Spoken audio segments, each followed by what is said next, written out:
This is the story of how I went from this to this, and how I'm gonna get back.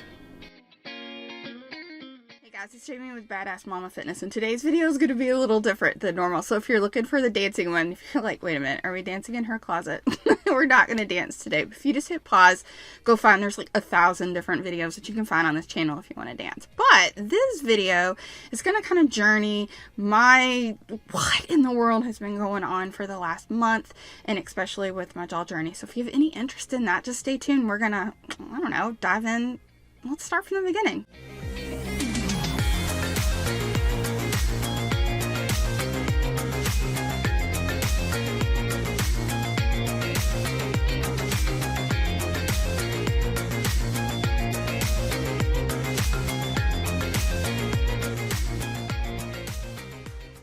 So my apologies in advance because this video is probably going to be long and very discombobulated, but I'm going to try to put some chapters down here at the bottom that help it make a little bit more sense with common topics.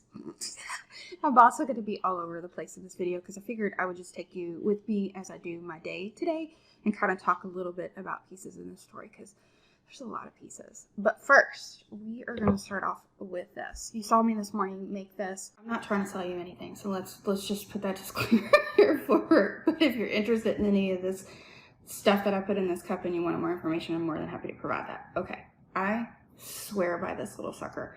I have been drinking this well before the surgery, but I did add one thing, which I'll tell you about here in just a second, that this helped, number one, get my body in shape, like vitamins and feeling good and gut being healthy and all of those fun things. And then also afterwards, this was my go-to. Even when I was feeling like I don't want anything to eat or drink, I knew that if I could get this in, I was at least getting my vitamins in for the day. So what this is, it's made up of just 3 things. That's all it is. So this is Thrive Chocolate Protein Mix. It also has collagen that we just get from our local grocery store. You can get it on Amazon. You can get it at Sam's. And then we also use athletic greens. And if you know me, you know that I am not a veggie person. The thought of eating anything green or making my shake green just kind of grosses me out. So anyways, I got past that. I was like, okay, I'm going to do this. I'm going to do this. And everything gets scooped in here. And the really cool thing is you don't need a blender. You don't need a blender ball. I mean, literally, you just sit and shake it up. This stuff comes out so smooth. It actually tastes good. You gotta lick the top of the lid. It's delicious. Highly recommend. I'll put some information down below if you're interested. Again, not trying to sell you anything, but I personally swear by this. Okay, next. Okay, and let's also talk about the elephant in the room. On this last surgery, my right side of my face has not quite woken up with the nerves yet. And so as you see me talking, you're gonna see this eyebrow go way up and this eyebrow to stay. But my husband says I have a great poker face going on right now. This nerve, again, hasn't woken up yet. It's a side effect that happens with the surgery. It will come back, but as I'm talking, and if you're like, what is going on there? That's what's going on there. So no control over this eyebrow, a little bit of a droopy eye, and the mouth is just quite hanging on. The other thing with the surgery is that every morning, surprise, you get a different level of swelling. And so this morning, I get a little bit of some like chipmunk cheeks this morning. So we might see that swelling kind of change as this video progresses throughout the day, but I'm going to try to do this super quick and not be windy, and I suck at that. So let's try and see how quickly I can do this. One of the top questions I get is, okay, how did you know that you had problems? And, oh, you're going to hear her feet. She's stretching. Let's see if she visits us. Oh, this has been my partner in crime this entire recovery. Okay, how did I know that I had problems? So very first thing, and of all things, I started having problems doing ab work. So anytime that I would do like, like a sit-up or something, I started having like extreme pain over here on this right side. And I'll be honest with you, I use this as an excuse to say, you know what, no more crutches. That didn't work. Anyways, so when I started off with that pain, it progressively got worse, where I almost got to the point that I felt like I had, I always called it a vice. I don't know what it's called. What's that thing when you're gluing wood together, and then that's what I'm talking about. So I always felt like I had one here. Started to have limited opening and closing, but really it was just this steady state of uncomfortableness and sharp pain, especially over on this right side. I'm so fortunate and that my BFF is a dentist. And so she was like, okay, you know what? I think it's time that you go get that checked out. So I ended up seeing a dentist here in Louisville, Kentucky that specializes in TMJ, and I will link his name down below because he is fabulous also. And he started me off with split therapy. It also sent me to physical therapy. And if you'd like more information about split therapy, just leave a comment below and let me know, or you can reach out to me in a private DM. Either way, I can provide you with information. So from there, again, the pain just got progressively worse, and it was time to be able to go in. What's going on inside that joint, and let's do some imaging. So I headed off to an MRI. An MRI is an experience when you're having joint pain, and it's an MRI, and it's of your head. So if you're claustrophobic, just be prepared that it is the cage thing that they put around your head, and they do slide you through the tube to take your pictures. It's about a 20-30 minute image, so it's a little bit longer, but it's very doable. So once that MRI was completed, one of the things that was very loud and clear from the interpretation of the study is that the discs in the joint were not sitting where they were supposed to. So just anatomy of your joint, it's like any other joint, like your knee or your shoulder. It has like a cup where then the jaw joint itself sits and rocks. So just like your knee or your shoulder, your jaw is the same way. And so in that, you have the bony structure, and you have a disc, which is like that squishy material, and then you have the other side of the bone that sits in there. And that squishy material kind of keeps it so that the bone is not rubbing, bone on bone. And so in my MRI, it was identified that those two discs were sitting what they call anteriorly, or they were sitting to the front versus sitting in the back. And they were like, okay, you're going to need to move on to the next step. So I headed over to a fantastic orthodontist who did a bunch of different tests and sat me down and said to me, there's a lot of things that I can fix, JB, but this is our Achilles heel of dentistry. That is exactly what he said to me. And I think I might have even cried a little bit in the parking lot afterwards. But he forwarded me on to a really amazing surgeon and said, look, just go see him and see what he could do. You will need to come back to me because we're going to need to fix your bite with orthodontics anyways, but start with your surgeon. And so that had me flying to Arkansas.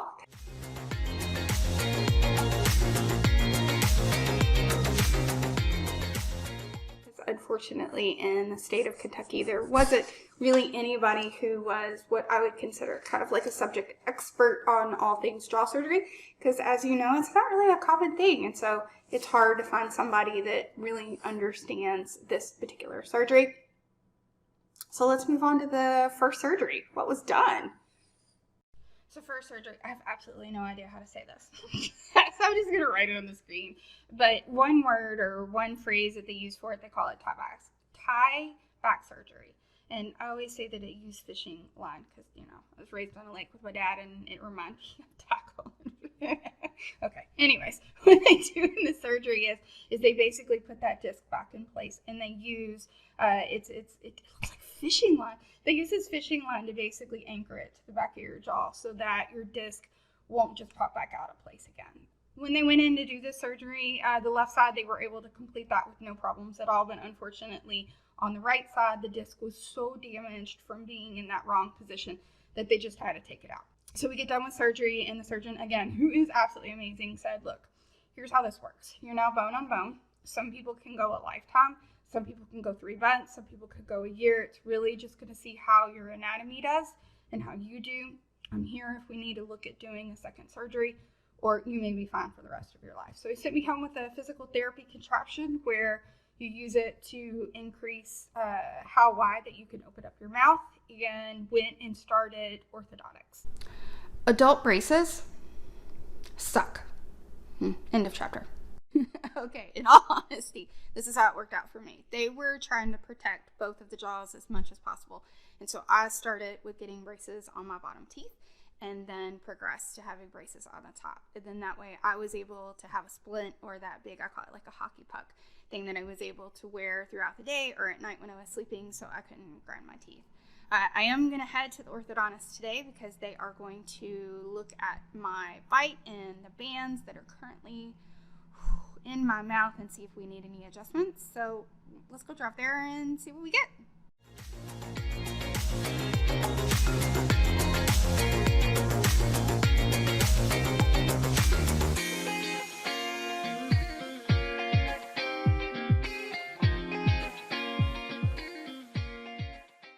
just wrapped up, let's see, what is this?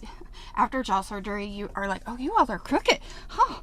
I don't know that that made it any better, but okay. So this was 4 weeks and like, I don't know, 3 days orthodontic follow-up appointment, and they went in and changed out the top wire and the bottom wire. And I'm going to tell you, when the orthodontist was like, hey, we're just going to go ahead and change your wires today, I was like, oh, baby Jesus, this is going to be bad. But it wasn't. It wasn't. So for my friends that are going through this experience, it was really completely fine. It was a little bit uncomfortable, like a normal wire change, but it was completely fine, even though your face has been like cut in a million pieces.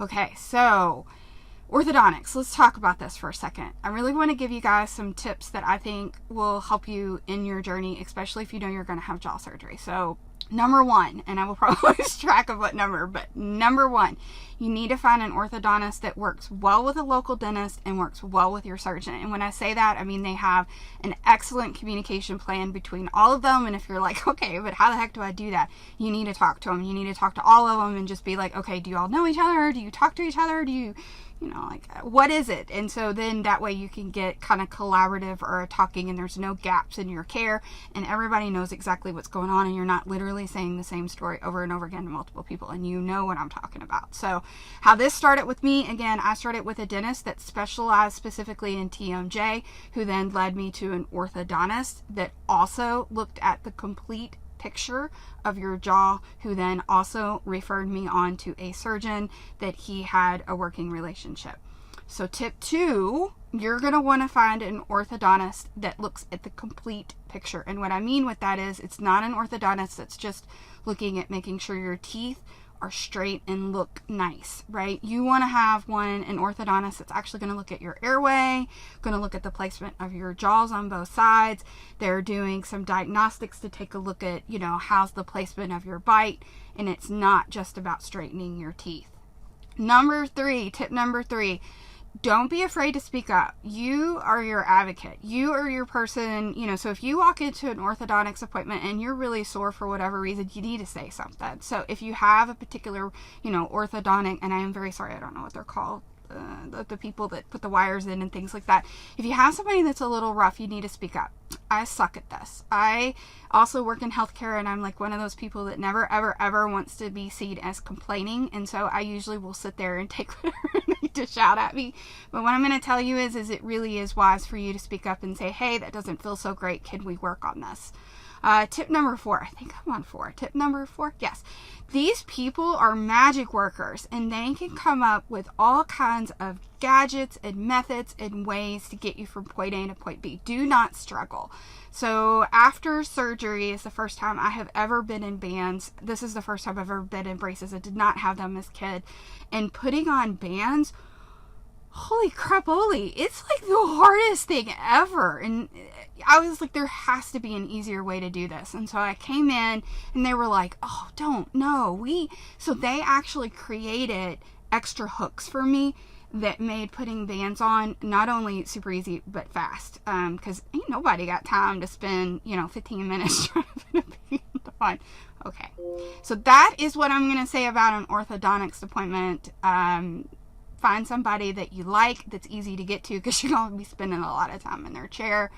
And I don't have any nice things to say about braces other than they suck, and each day you're one day closer to them coming off. Okay, so now we move on to the big surgery, and I know that's why a lot of you all are here. So the question that I get asked is, okay, so why did you have the first surgery, and why did you have to have the second surgery, and how did you know you have to have it? So when I had the first surgery and they removed the disc that was so damaged, we knew going in, and I say we because it was Brian and I, but we went into this knowing that there was the potential to have a second surgery at some point. We just didn't know what the timeline was going to be. So I started orthodontic, getting my braces on, doing the bottom, starting on the top, Thanksgiving week of 2020. And about a year into it, I was already at the point where the pain was coming back on the right side. But the bigger piece is the availability to open my mouth was like nothing. And if you ate with me there towards the end, prior to surgery, it was really challenging to eat anything. There were certain foods that were just completely on the no list. and it was time to kind of start asking what was the next steps. I had a follow-up appointment scheduled already with the surgeon, and he said to me, hey, why don't we go ahead and just get a CT and see what's going on, and we can determine next steps. And so my orthodontist actually has a CT machine within his office, and we had that completed. And the surgeon, he was like, Jamie, yeah, I think it's time to go ahead and start the workup process. So at that time, it was decided that I would get double jaw surgery. It's called Lefort. I had Lefort 1, and also a jaw joint replacement on this right side. And then there were a couple of additional items that were kind of in the question mark category on if we would do them, depending on what the workup was. So in that, when they do this type of surgery, they make a prosthetic that just again like a knee replacement or a shoulder replacement, but in this they 3D print it so that it actually fits your face. So you're not just getting something straight off of the shelves, but instead you're getting something that's been made very specifically for your face, which is a great thing. But the negative with that is it does take like 6 months to get. So we're gonna get the whole family in this video. Hey, buddy.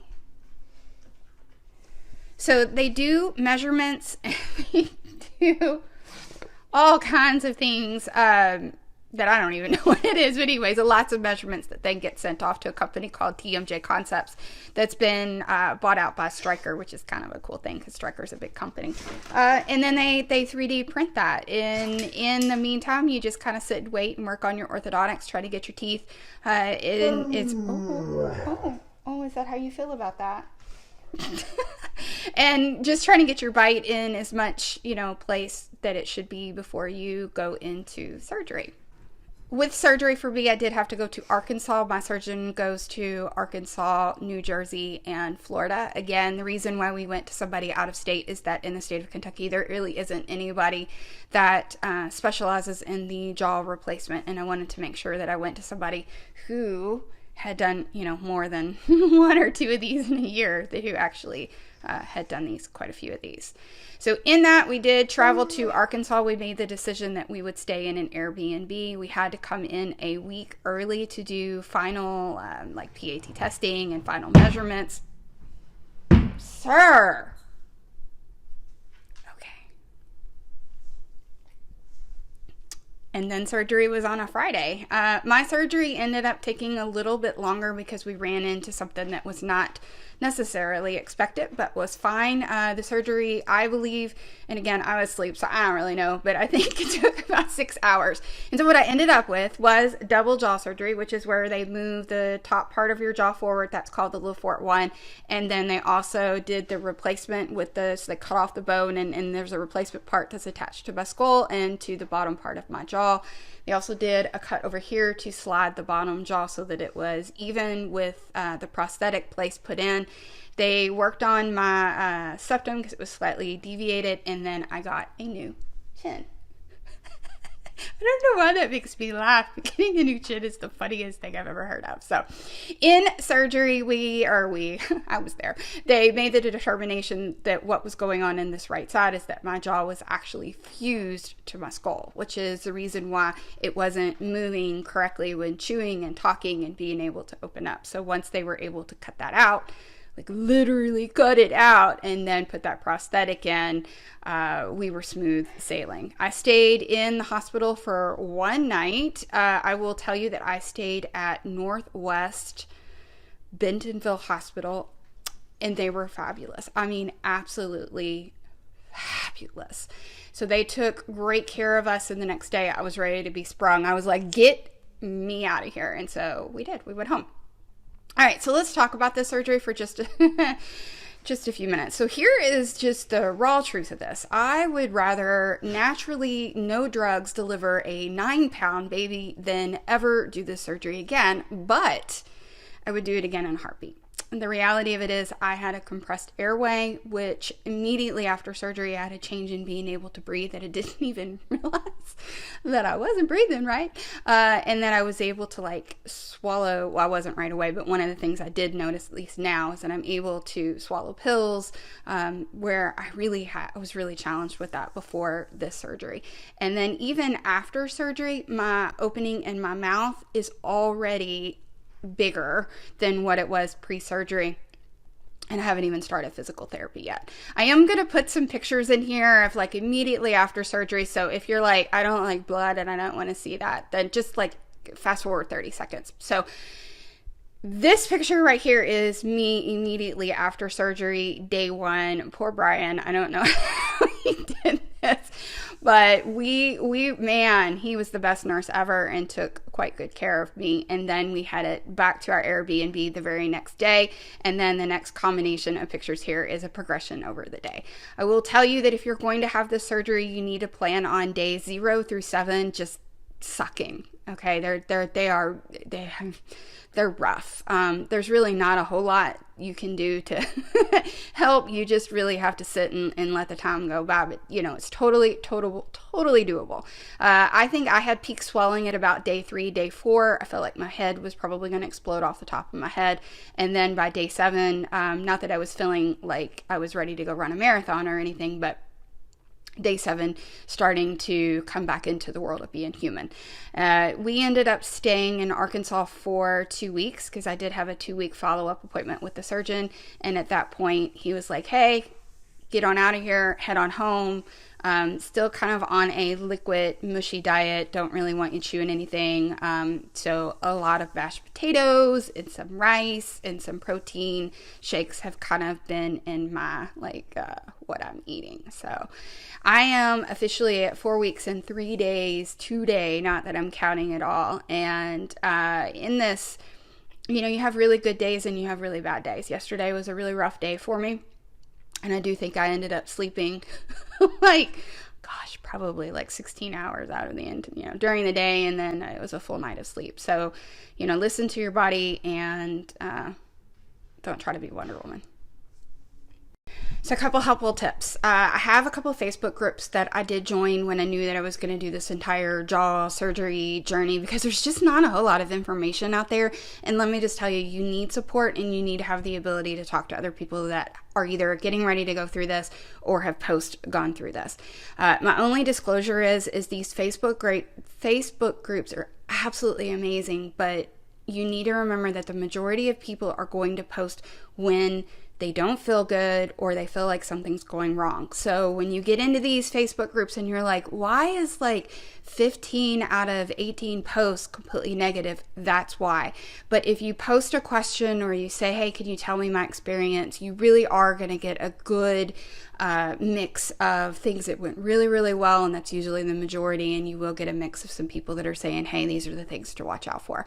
The other thing that's really great is this is not a common surgery. So the Facebook groups do provide information of surgeons that are throughout the U.S. And honestly, there's international people also on this group that you can see. If you're in Europe or Canada or Asia, wherever, you can get some feedback and referrals for people and recommendations of the different surgeons and different places that they have gone. The thing to keep in mind is insurance is very tricky with this type of insurance. I'm not even going to talk about how much out of pocket that we had to pay for this. Let's just put it this way. The Warren family will not be going on any vacations for a very long time, but that's okay because it's going to get my face put back into place. But just know that if you do end up in this journey, that insurance is a very complicated process that your surgeon's office will help. But if you have any type of questions with that, you can always reach out to me or you can reach out to in the Facebook group because there's great people there to talk through. Also, when you're preparing for this surgery, I'm in love with Amazon and I'm pretty sure I have ordered anything and everything that I thought could be related to helping me in this jaw journey. And of course, you get involved in this and you realize that you didn't use half of the stuff that you ordered. So I wanted to just talk very quickly about the items that were must-haves, and I will tell you the rest of it if you ever want to know kind of that was nice to have, but these are must-haves. When you're packing your bag for surgery, for me, there were really 3 things that were I have to have this. Number 1, I needed a change of clothes. Because I don't know about you, but I wanted to have some pants on and some socks on as soon as I got out of surgery. So that was the first thing that I did was I found some pajamas that were pants and a button-up shirt. You will not want to pull anything over top of your head. Hard no. The second thing is that I got a Briggs Polar Cube, and it is basically a machine that you can put ice in, and it runs cold water continuously around whatever wrap. You can get one of these for your knee, your shoulder, your back, whatever. I got one for a jaw. Insert a picture somewhere in here. I will tell you that I was able to find mine on Craigslist, so on the cheap, and then you just purchase the attachment of where you would need the wrap to go around directly from Briggs, or there are some third-party vendors. The last thing that I will tell you that you're really going to want is a mirror, and I just went to Walmart and bought one of those standing ones that flips both ways, where there's one that's normal and you flip it the other way and it's the magnified. A couple of reasons why. Number one, you can't feel your face. Nothing, like from here down, you're slobbering all over your place. You have, I don't even know what, coming out of your nose. Anyways, there is stuff everywhere. And the first thing you're going to want to do with this mirror, once you're semi-awake, is you're going to want to make sure you kind of just clean up your face, because it's going to make you feel better. But the second thing is being able to eat, which you're going to be doing liquids, but you can't like do a straw, and they'll give you different things like syringes with a rubber tube on the end, but you can't tell where you're at. So the mirror just kind of helps guide you in being able to do that. Once we got home, or actually once we got back to the Airbnb, so liquid everything, liquid ibuprofen, liquid Tylenol, liquid Mucinex, every single thing that goes into you want to talk to your surgeon or your physician and get recommendations for liquid versions of it, or if you have a medication that has to be pill form, what is the best way to crush it up. Just keep in mind there are some pills that you can't crush, and you're going to need to talk through that and see if there's some alternatives that you can gain during that time, or how you work through that process. So after surgery, I was placed in bands, like orthodontic bands. I did not have a splint that was placed in. Again, this was the first time I have ever been in bands and learning how to put them in. That was a fun experiment, but I will tell you the other things that I found super important once being back to Airbnb: a pair of tweezers. Again, that magnifying mirror, best friend, still have that thing there. You're going to want some baby spoons, and then your teeth in the inside of your mouth is like nasty. It's just gross. And so anything you can find to kind of help clean just a little tiny bit, you're probably going to want to get in there and do that. Do make sure you ask your surgeon what you are allowed to do. So I was able to find a super soft, super small toothbrush, put a picture right here, off of Amazon, that was absolutely amazing, that allowed me to very gently kind of get in there. You're going to have sutures at the top and the bottom of your mouth, so you're going to be super, super careful in being able to get in there. Your physician is also going to give you information on what you need to do for your incisions if you have them outside. So for me, having the jaw replacement surgery, I have stitches that go from here to the bottom of my ear, and then I also have one right here in the fold of my neck. I also, on this side where they slit it, I had literally a dot you can't even see anymore at 4 weeks, but I had tiny little suture there, sutures in here, and sutures in here, and all of that came out at my 14-day visit. But with that, he did have me use kind of a peroxide water mix. And then clean that out, and then putting some like Neosporin type things on each one of those. Eating, okay, so your first 7 days, you're not going to want to eat, and your appetite is all right. So just find some type of fluid or protein shake or some fruit that you can blend down that you can literally just put in your mouth and swallow it, because you're not. The amount of energy to eat, especially when you're not hungry, I think that's the hardest part in this entire process, is trying to find foods to eat that you don't feel like you just ran a sprint to try to get it into you. One of the things that I will stand by and absolutely love is the Fairlife chocolate milk. You can get it in other flavors. I just like chocolate. Again, I'll put a little picture up here. It's thin. And when you have this type of surgery, because you can't really wash your mouth and you're just so nasally, the last thing you want is something super thick. So if you can find something that is cold, which is super nice, and on the thinner side, it's a great option. And I will tell you, go check that out. Sam's, Costco's, you can usually get a big pack of them, and it's on the cheap. You can get them and throw them. They're like individual containers and go. When I was able to switch over to soft food, applesauce was my friend. Was my friend. You can add cinnamon to it and make it even more delicious. That was really about it. I'm telling you, the amount of stuff that I bought off Amazon, like somebody should probably put me in like some kind of program for like slow down on the Prime, Jamie. Okay, I think we've reached the end.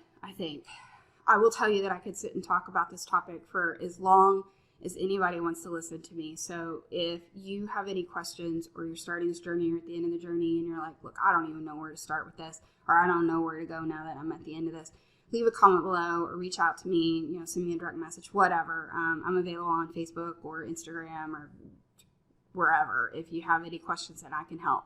But the last little piece here, I just kind of want to talk about recovery, because I almost think that recovery is harder than obviously the first week was hard physically, but I think that this recovery towards being at the 4-week mark has probably been the hardest for me. So, gosh, I will tell you this. In this recovery, I was told to take 6 weeks off everything, just like everything. You're going to literally sit on the couch and watch Netflix. And I was like, okay, so you're talking to somebody who's very, very busy, always on the go, very active, and just kind of hitting that pause button is really hard. So there are days, there are all days it usually hits about 12:30 and I'm just done. You get up in the morning and you have a good run. You probably look at me right now and you're probably like, hey, you look great. What's your problem? But you hit that 12:30 mark and it's just like, okay, I'm going to go find that puppy and we're going to sit on the couch and watch Netflix, because it's tough. I will tell you that because you're having surgery on your face and you look different every single day, and when I say that, I mean like literally every single day, you look in the mirror and you can kind of pick your face apart. It's challenging. It's very challenging. I would highly recommend that you have a good support team around you and be very open with them about how you're feeling. I have frequent conversations with the husband, and he reminds me every day. He's like, it's going to change every single day. The doctor told you it's going to be 6 months before you might be able to see what the end result was, but really it's a full year before you're fully healed. So there's that. I would also say that if you have anxiety, and let's just be honest, I think every single one of us has a level of anxiety, it can be tough. For me personally, and being very transparent, I have started some anxiety meds that are hella fabulous, and talking to a therapist. And I do highly recommend doing that, because if you get to a spot that you're just like, I need some help, don't hesitate to do that. I will also say that in our Badass Mama gang community, anxiety is one of those things we talk about. So if you're looking for a starting spot and maybe not necessarily looking for a therapist or medication, that's a great spot to check. And it's a free group, and we would love to have you. And it's full of women who, we just kind of sit and we can share. Okay. So in the recovery part, I've not been able to work out. Oh my gosh. And most people would be like, what's wrong with you?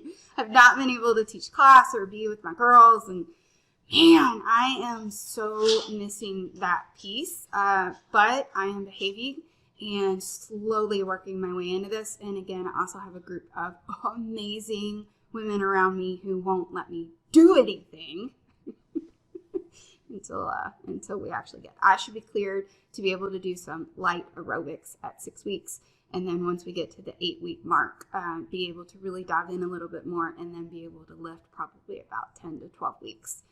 So in that, I am slowly walking, treadmill, outside, spending some time with the dogs, trying to get off that couch a little bit, especially in the afternoons. I know I'm tired, but just trying to at least just walk around, even if it's in the house. And also trying to get back to a normal routine with eating. This surgery, I'm just telling you, you will lose some weight. So if you're having the surgery, make sure you bulk up before, because afterwards it's a little tough to get some nutrition into you. I think that I have like rambled on long enough. I will tell you that if you are in this journey, or if you're new to fitness, or if you're have been out for a while and you're trying to find a way in, please join me, because this is the perfect time to kind of start at the beginning. And we are going to be doing a challenge that should come out June 1st. All information is posted on my Facebook personal page or within that Badass Mama Gang community on information of when it's going to come out, what to expect, pricing, the whole 9 yards. And in this, we are going to start from the beginning with what type of exercise movement do we need. This is also going to include lifting, because I'm a firm believer that we need to lift some heavy stuff. It's going to talk about some food, nutrition, tips and tricks. And then the last piece of this, and the most important piece of this, we are going to talk about some mindset resets. And it is going to talk about like the stress cycle and how to set goals. And are you a people pleaser or party of one? Those types of things we will take some deep dive and talk into. If you're interested, just make sure you come over and join our community. You can also follow me on Instagram if you're not on Facebook. Information will be provided there also. I just want to say thank you to everybody. Having jaw surgery is a journey, and it takes a village of people to help support you to get through from point A to point Z. I am at about J right now. We'll go with J, yeah. It's going to be a minute before we get to the end of it, but there's plenty of people out there to help provide support. And if I can be one of those people, don't hesitate. All right, guys. As we say, go be awesome and enjoy your day. Bye, guys.